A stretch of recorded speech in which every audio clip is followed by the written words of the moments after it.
Sometimes a single photograph can say more than 1,000 words.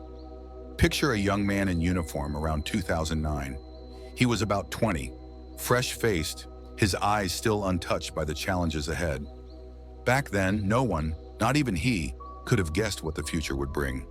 Because that young man standing in the dust of a training camp was destined to change the course of an entire nation. His name is Captain Ibrahim Traoré. Here's what's truly remarkable. In less than 2 years, he went from being a humble soldier to becoming the world's youngest president. But this isn't just about politics. It's about destiny, sacrifice, and the determination of someone who stood up for his people when others had lost hope. Keep listening, because this isn't just the story of a leader. It's about a revolution in the human spirit. When Ibrahim Traoré was born in 1988, his country, Burkina Faso, was still under the shadow of colonial influence and the long memory of betrayal. His childhood wasn't written in luxury or in privilege. It was written in simplicity. A quiet boy often described as thoughtful, studious, and committed. Traoré didn't seek power from the start. He studied geology at university before deciding to serve his country as a soldier.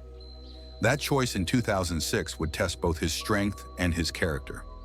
Ask yourself, how many people would give up comfort and a steady career to face danger, knowing it could cost them everything? Would you? Tell me in the comments. If faced with the choice between safety and sacrifice, which would you choose? Traoré trained. He fought. He bled. He rose. From a quiet geology student to a respected officer in some of the harshest battlefields of West Africa. Mali, the Sahel, the borderlands where terrorists, insurgents, and mercenaries roamed. He didn't lead from behind. He led from the very front. His men trusted him because he was willing to walk the mine-strewn paths they themselves feared. And yet, as he fought on the front lines, he began to see a darker truth. While he and his men risked their lives, while villages burned and children cried, those in power, those who sat in air-conditioned offices in the capital, seemed far removed from reality. The government promised protection, but the people of Burkina Faso saw only rising insecurity, displacement, and despair. It was a betrayal, and betrayal does something to a man like Ibrahim Traoré. It plants a seed of fire. By 2022, his country was crumbling, millions displaced. Terrorist groups are gaining ground, hunger spreading, soldiers are dying without supplies, and leadership absent, indifferent. It was in this chaos that Ibrahim Traoré stepped forward, not because he wanted power, but because power had failed.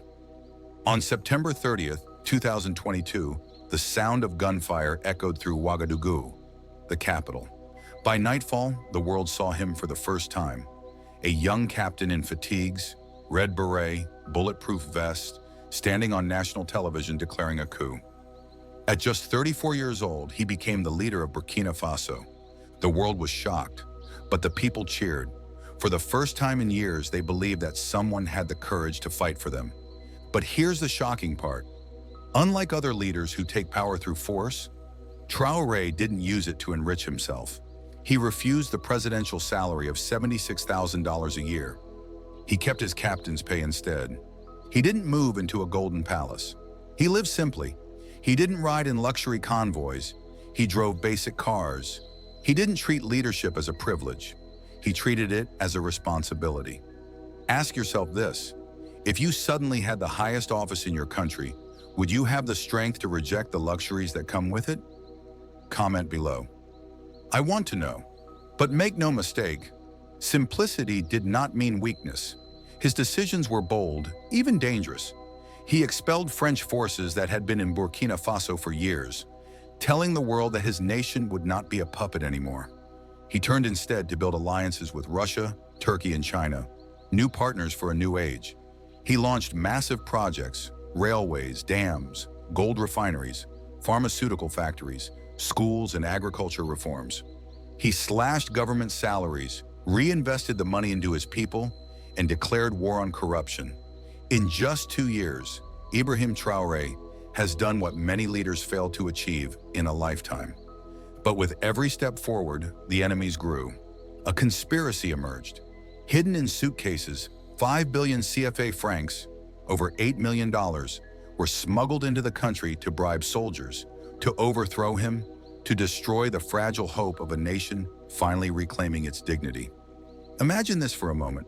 Someone walks up to you with a suitcase full of cash, enough money to change your life forever. All you need to do is betray your commander, your people, your homeland. What would you do? The soldiers who were approached didn't betray him. Instead, they reported everything. A sting operation followed. The conspirators were caught, and Traoré survived. It was proof that his leadership had already created something money could not buy: loyalty. And that brings us to the deeper truth about Captain Ibrahim Traoré. This is not just a story about a coup. It is a story about transformation. Because in every action, in every word, he embodies something larger than himself. He reminds the world of Thomas Sankara, the revolutionary who once led Burkina Faso decades ago. Some even say that the spirit of Sankara lives on in him. Whether you believe in prophecy or not, here is what cannot be denied. His leadership has reignited hope, not just in Burkina Faso, but across Africa and beyond. If you're finding inspiration in this story of Captain Ibrahim Traoré, take a second to subscribe and leave a like. Not just because it helps the channel, but because we are building a community of people who believe in courage, in leadership, and in the power of truth. Now let's continue. The shocking truth about Captain Ibrahim Traoré is not only that he is the youngest president in the world, it is not only that he rejected wealth, or that he expelled foreign influence, or that he foiled conspiracies. The real truth is this: he has proven that leadership can still mean service, that power can still mean sacrifice, that humility can still mean strength.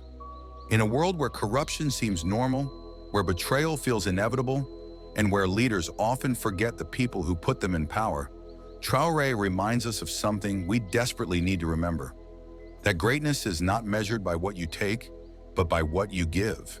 That leadership is not about being served, but about serving. And that even in the darkest of times, one person with courage can ignite hope for millions. So here is the moral of this story. When you stand for something greater than yourself, you don't just change your own life. You change the lives of everyone who dares to believe in you. Captain Ibrahim Traoré's journey is not just about Burkina Faso. It is about you. It is about me. It is about all of us who wonder if integrity, sacrifice, and courage still have a place in this world. They do, and you carry them within you. So the next time you feel powerless, remember this young captain who refused luxury, who rejected corruption, who faced down conspiracies, and who dared to say to the world, "My people come first." The shocking truth about Captain Ibrahim Traoré is that he is not just a leader, he is a mirror, a reminder of who we could all become if we chose courage over fear, service over selfishness, and truth over lies. Thank you for watching. Stay inspired, stay courageous, and remember to come back for the next video, where we will uncover more stories that awaken the leader within you. Until next time.